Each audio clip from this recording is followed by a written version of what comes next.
Mas lalong umingay ang usap-usapan sa showbiz matapos ang tila napapiyok na pag-amin ni Paolo Avellino tungkol sa tunay na estado ng relasyon nila ni Kim. Sa isang panayam, hindi na iwasan ng aktor na mapangiti at magbigay ng intrigang sagot na agad ikinatuwa ng kanilang mga tagahanga. Diretsahang mang sinabi ni Paolo na hindi pa niya jowa si Kim. Agad naman niya itong sinundan na mas nakakakilig na revelasyon. Nililigawan niya ito.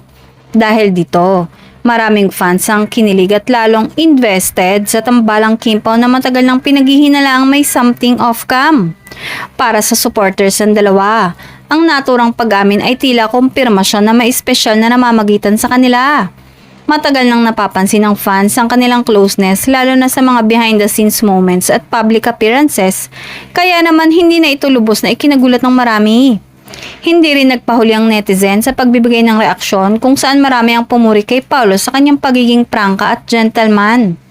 Ayon sa kanila, bihira na raw sa industriya ang umaamin ng ganito nang hindi paligoy-ligoy kaya mas lalo raw itong nakakabilib. Samantala, nananatiling tahimik si Kim tungkol sa issue na lalo pang nagpapaintriga sa publiko. Sa kabila nito, kapansin-pansin pa rin ang kanilang natural na chemistry sa kanilang mga proyekto na siyang naging dahilan kung bakit patuloy silang sinusubaybayan ng fans. Sa ngayon, patuloy ang paghihintay ng publiko kung ano ang susunod na mangyayari sa pagitan ni Paolo at Kim.